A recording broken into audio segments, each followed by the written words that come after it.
सभी साथियों को एक बार फिर से जोहार और स्वागत है आप लोगों का परम प्रतिभा जेएसएससी में। और आज हम लोग कंप्यूटर सीरीज का ये 24वां वीडियो पढ़ेंगे।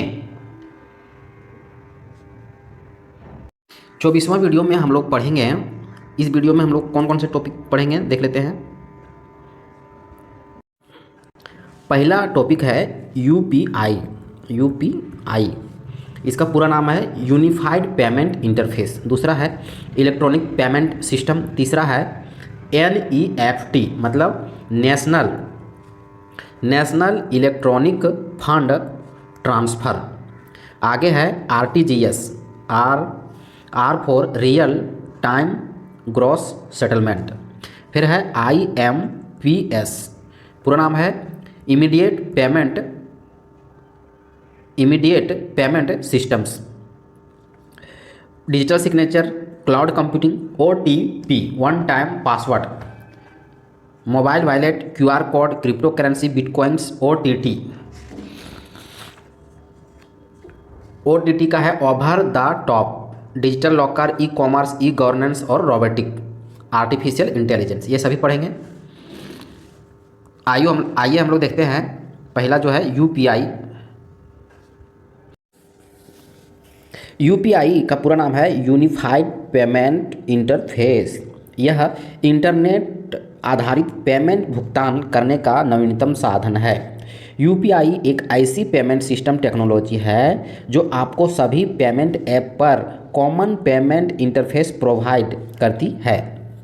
इसकी सहायता से आप अपने बैंक अकाउंट से दूसरे के बैंक अकाउंट में पैसा ट्रांसफ़र कर सकते हैं। 2016 में national payment corporation of India यानी एनपीसीआई के द्वारा इंट्रोड्यूस किया गया था। यूपीआई पेमेंट करते समय एम पिन मतलब mobile banking personal identification number मांगा जाता है जो 4 या 6 अंकों का होता है। दूसरा है इलेक्ट्रॉनिक पेमेंट। इंटरनेट के द्वारा किया गया भुगतान इलेक्ट्रॉनिक पेमेंट कहलाता है। यह एक प्रकार का फाइनेंशियल एक्सचेंज है जो सेलर और कस्टमर के बीच ऑनलाइन स्थापित किया जाता है। ये भुगतान क्रेडिट कार्ड और स्मार्ट कार्ड आदि माध्यमों से किया जाता है। आगे है एनईएफटी, पूरा नाम क्या है एनईएफटी का? National electronics fund transfer.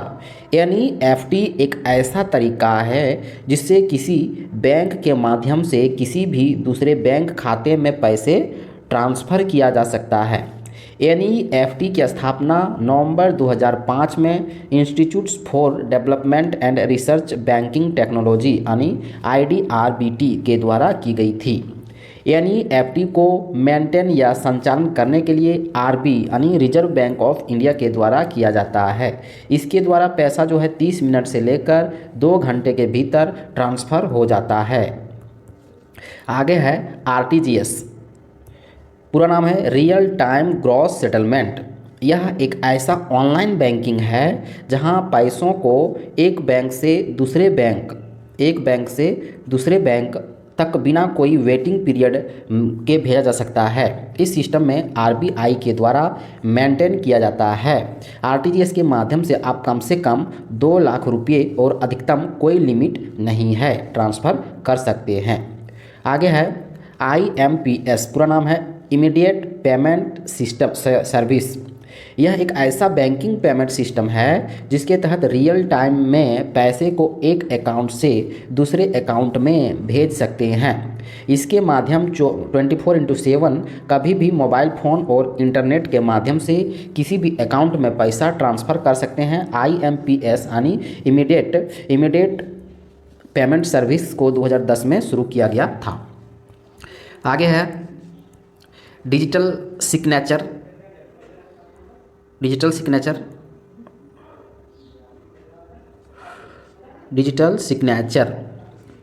Signature एक ऐसी टेक्निक है जिससे हम किसी भी दस्तावेज की प्रमाणिकता जान सकते हैं। इससे हमें ये पता लगा सकते हैं कि वह डॉक्यूमेंट कितना ऑथेंटिक और जेन्युइन है। डिजिटल सिग्नेचर को कुछ इस प्रकार बनाया गया है जिससे कि यदि किसी तरह टैम्परिंग यानी छेड़छाड़ किया गया हो तो उसे आसानी से पहचाना जा सकता है। डिजिटल सिग्नेचर पब्लिक तथा प्राइवेसी की पर आधारित होती है। प्राइवेसी की का उपयोग एक दस्तावेज को सिग्नेचर प्रदान करने में हेतु किया जाता है, जबकि पब्लिक की का उपयोग दस्तावेज की पहचान करने हेतु किया जाता है। Cloud computing.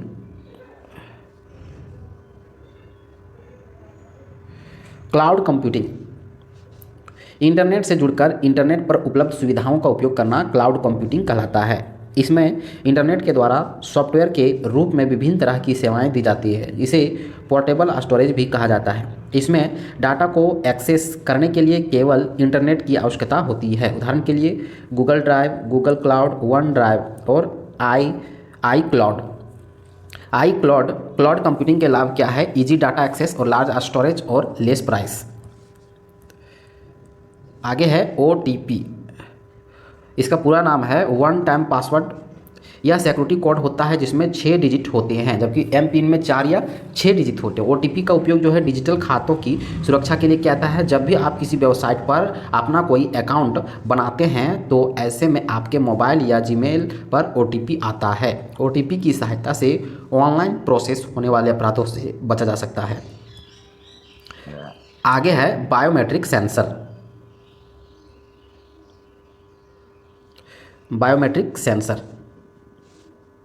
बायोमेट्रिक डिवाइस में मुख्यतः व्यक्ति की बायोमेट्रिक डाटा को इकट्ठा करने के लिए ज़्यादातर उसे फिंगरप्रिंट का उपयोग किया जाता है। इसमें व्यक्ति के फिंगर को डिवाइस पर रख उसे स्कैन किया जाता है और उस व्यक्ति जानकारी जैसे व्यक्ति का नाम, व्यक्ति का पता, व्यक्ति का डेट ऑफ बर्थ आदि जानकारी फिंगरप्रिंट से जोड़ा जाता है।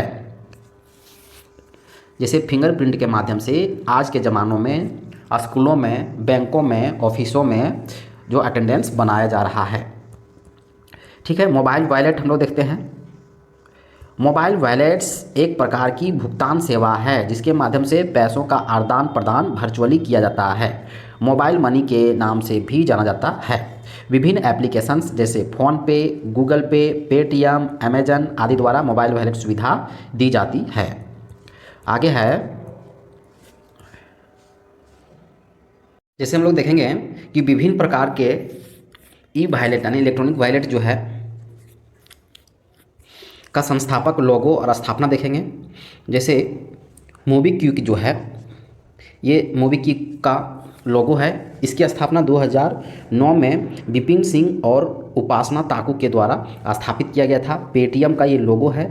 2010 में विजय शेखर शर्मा के द्वारा लॉन्च किया गया था। ऑक्सीजन वॉलेट्स का लोगो है। 2014 में प्रमोद सक्सेना के द्वारा इसको लॉन्च किया गया था। संस्थापक थे। फ़ोनपे का संस्थापक कौन है? राहुल चेरी और समीर निगम। फ़ोनपे जो है 2015 में स्थापित किया गया था। ये भीम ऐप का लोगो है और 2016 में RBI के द्वारा। गूगल पे का ये लोगो है 2018 में गूगल इंक के द्वारा। और भारत पे का ये लोगो है 2018 में अशनीर ग्रोवर के द्वारा। अब आगे हम लोग देखते हैं QR कोड का पूरा नाम है QR का क्विक रिस्पॉन्स कोड। यह इनपुट डिवाइस है जो लेजर तकनीक से क्विक रिस्पॉन्स कोड यानी QR कोड को रीड करती है। इसका उपयोग डिजिटल भुगतान के समय किया जाता है। आगे है क्रिप्टो करेंसी की शुरुआत बिटकॉइंस से हुई थी। इसका उपयोग ब्लॉकचेन पद्धति पर किया जाता है। डिजिटल करेंसी भी कहा जाता है। इसका उपयोग ऑनलाइन माध्यम में गुड्स एवं सर्विस खरीदने में उपयोग किया जाता है। डिजिटल करेंसी एक P2P इलेक्ट्रॉनिक सिस्टम्स पर आधारित है। इसका उपयोग इंटरनेट के माध्यम से सरलता से किया जाता है। विश्व भर में 1000 से अधिक क्रिप्टो करेंसी मौजूद हैं। इन सब पर आधार बिटकॉइंस को माना जाता है। बिटकॉइंस के बारे में हम लोग जानते हैं। ये है बिटकॉइंस। इसके बारे में हम लोग जानते हैं। बिटकॉइंस सबसे बड़ी क्रिप्टो करेंसी है। 2009 में इंट्रोड्यूस किया गया था। बिटकॉइंस एक वर्चुअल करेंसी है जिसका कोई भौतिक अस्तित्व नहीं। इसके लिए आपको डिजिटल वॉलेट की आवश्यकता होती है। बिटकॉइंस का उपयोग ऑनलाइन पेमेंट में किया जाता है। यह पीर टू पीर नेटवर्क पर काम करता है। किसी भी देश, सरकार, बैंक या कंपनी का बिटकॉइंस पर नियंत्रण नहीं है। बिटकॉइंस की सबसे छोटी यूनिट जो है सतोशी होता है। आगे है OTT। OTT over the top ऐसा प्लेटफॉर्म जो कुछ प्लेटफॉर्म की मदद से आपके फ़ोन पर ही आपको कई तरह के फिल्में, वेब सीरीज, शो देखने की सुविधा प्रदान करता है। भारत में पहली बार रिलायंस एंटरटेनमेंट ने 2008 में OTT यानी ओवर द टॉप प्लेटफॉर्म की शुरुआत की थी। OTT प्लेटफॉर्म में नेटफ्लिक्स, अमेजॉन प्राइम, वूट, MX प्लेयर, हॉटस्टार जैसी ऐप को OTT प्लेटफॉर्म पर लाया था। आगे है डिजिटल लॉकर का ये लोगो है, आप लोग तो सभी जान रहे होंगे, डिजी लॉकर जिसे कहते हैं शॉर्ट में। डिजिटल लॉकर को डिजी लॉकर कहते हैं। यह एक वर्चुअल लॉकर होता है। इसका प्रारंभ भारत सरकार द्वारा 1 जुलाई 2015 को किया गया था। सभी जरूरी दस्तावेज जैसे PAN card, driving licence, voter ID card, Aadhaar card को सुरक्षित किए जा सकते हैं। अकाउंट बनाने के लिए आधार कार्ड का होना जरूरी है। ई-कॉमर्स मतलब इंटरनेट की सहायता से वस्तु को बेचना या खरीदना ई कॉमर्स कहलाता है। इसके अंतर्गत उत्पादों का विज्ञापन करना, वस्तुओं और सेवाओं को बेचना खरीदना आदि शामिल है। ई कॉमर्स के प्रकार जैसे B2B बिजनेस टू बिजनेस जैसे इंडिया मार्ट और अलीबाबा ये है।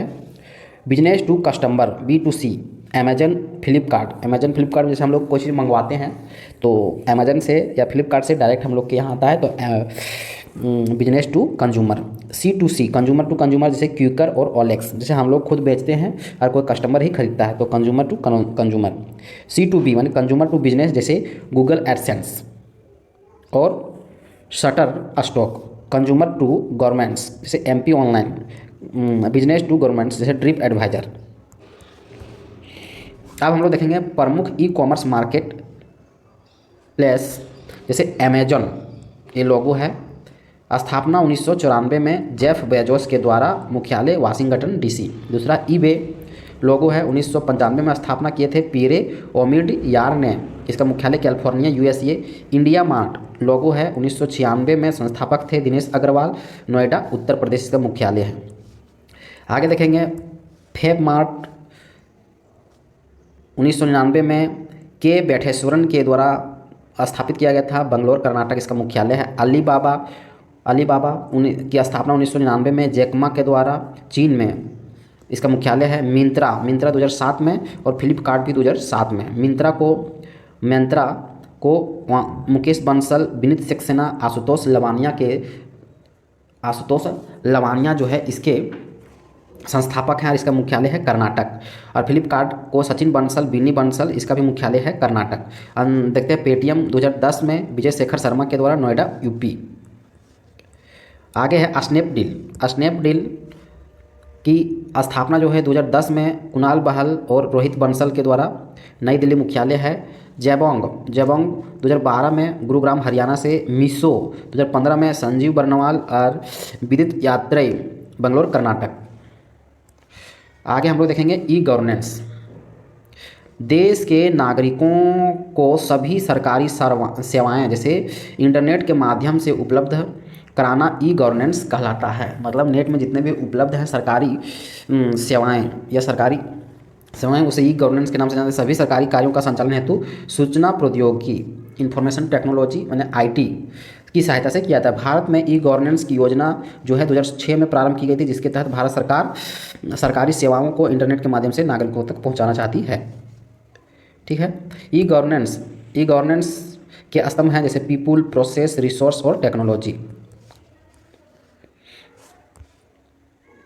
ई गवर्नेंस जैसे G2G यानी गवर्नमेंट टू गवर्नमेंट, खाद्य एवं नागरिक आपूर्ति मंत्रालय द्वारा खाद्य संबंधी आवश्यकताओं की सूचना कृषि मंत्रालय को भेजना।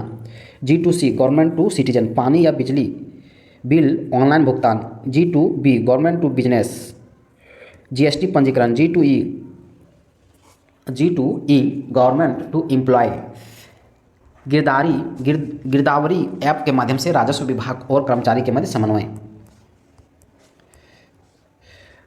देखिए कुछ प्रमुख ऐप हैं और उनसे संबंधित क्षेत्र, जैसे समाधान ऐप जो है चुनाव आयोग से संबंधित है। सारथी ऐप या मदद ऐप जो है वह रेलवे से संबंधित है। सी विजिल जो है चुनाव के दौरान शिकायत दर्ज करती है। और रीयूनाइट्स जो है लापता बच्चों का पता लगाने के लिए। उत्तम ऐप जो है मानव विकास मंत्रालय से संबंधित है। आरोग्य सेतु जो है वह कोरोना वैक्सीन के शेड्यूल संबंधी है। जन धन दर्शक जो बैंकिंग सुविधाओं का आसान है। सचेत ऐप जो है बैंकों में धोखाधड़ी रोकने के लिए है। आरंभ ऐप जो है वह सड़क सुरक्षा से संबंधित है। सागर वाणी ऐप जो है सागरीय आपातकालीन चेतावनी के लिए। ई पाठशाला जो है एनसीईआरटी किताबों के लिए है। मेघदूत ऐप जो है मौसम संबंधी पूर्वानुमान हेतु है। ई साथी ऐप जो है पुलिस सहायता। और वाई ब्रेक जो है रोजाना काम और दिनचर्या के साथ तालमेल बनाते हुए तनाव कम करने के लिए। प्रमुख ई पोर्टल हैं जैसे पीएम दक्ष पोर्टल मतलब कौशल विकास एवं अल्पावधि प्रशिक्षण कार्यक्रम। ई सहज पोर्टल, ई सहज जो है प्राइवेट कंपनियों की सुरक्षा हेतु। ई औषधि आयुष मंत्रालय द्वारा जारी निदान बीमारियों की निगरानी हेतु। माई गवर्नमेंट पोर्टल सरकारी सेवाओं से संबंधित। किसान पोर्टल किसानों की समस्याओं का समाधान हेतु। ई मंडी पोर्टल कृषिगत वस्तुओं की सरकारी खरीद हेतु। शगुन पोर्टल स्कूलों को आपस में जोड़ने के लिए। नेशनल स्कॉलरशिप पोर्टल छात्रवृत्ति से संबंधित सेवाओं के लिए है। अनुपालन सूचना पोर्टल शुल्क टैरिफ की जानकारी के लिए है। और सेज पोर्टल जो वरिष्ठ नागरिकों की आवश्यकताओं पर ध्यान केंद्रित के लिए। गोवर्धन पोर्टल जो है जैविक ठोस अपशिष्ट पदार्थ प्रबंधन के लिए। 17वां टॉपिक में हम लोग देखेंगे कि रोबोटिक्स कंप्यूटर विज्ञान और इंजीनियरिंग की एक संयुक्त शाखा है। रोबोट की डिजाइन, निर्माण, संचालन एवं उसका उपयोग का अध्ययन किया जाता है। रोबोट शब्द को स्लाव भाषा में रोबोटा से लिया गया है, जिसका अर्थ है बंधुआ मजदूर या गुलाम होता है। रोबोटिक के जनक को जोसेफ एंगल बर्गर को कहा जाता है। रोबोटिक्स के जनक।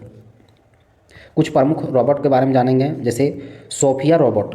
यह मानव जैसा दिखने वाली महिला रोबोट है जो 2017 में सऊदी अरब द्वारा नागरिकता दिया गया है। खामोशी प्रही जो रोबोट है वह भारत इलेक्ट्रॉनिक्स लिमिटेड्स द्वारा निर्मित है सीमाओं पर निगरानी रखने के लिए। रिम रोबोट जो है मेहमानों के स्वागत के लिए। ब्रोबो रोबोट जो है भारत का पहला औद्योगिक रोबोट है। मानव रोबोट जो है वह भारत का पहला मानवीय रोबोट है। रसीम रोबोट जो विश्व का पहली हिंदी भाषा रोबोट है। व्योम मित्र जो है वह इसरो द्वारा निर्मित मानवयुक्त गगन मिशन हेतु महिला रोबोट है। दक्ष रोबोट जो है डीआरडीओ द्वारा निर्मित विस्फोटक उपकरण की पहचान करता है। राडा रोबोट जो है दिल्ली एयरपोर्ट पर यह सामान्य जानकारी उपलब्ध कराने के लिए। लक्ष्मी जो है भारत का पहला बैंकिंग रोबोट है। रोबर प्रयाग जो है एआई आधारित भारत रोबोटिक जिसका उपयोग चंद्रयान 2 मिशन में किया गया था।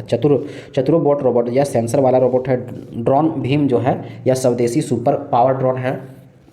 एटलास रोबोट जो है यह रोबोट का उपयोग आग में फंसे व्यक्तियों की सहायता के लिए किया जाता है।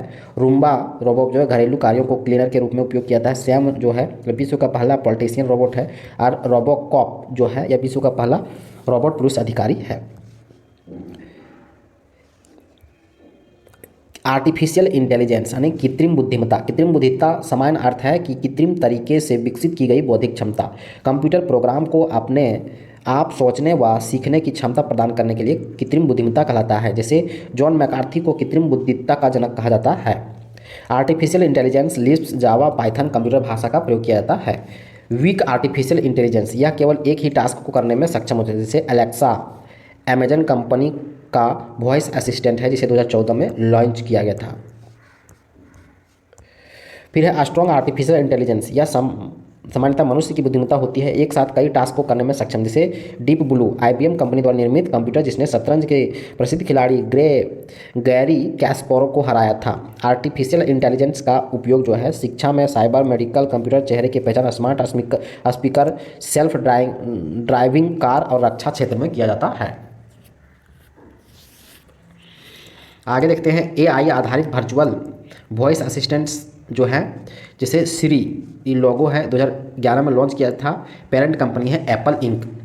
कॉर्टाना ये लोगो है 2014 में लॉन्च किया गया माइक्रोसॉफ्ट कंपनी के द्वारा। अलेक्सा का लोगो है 2014 में अमेजन के द्वारा लॉन्च किया गया। और बिक्सबाई का लोगो है और 2017 में सैमसंग के द्वारा लॉन्च किया गया था।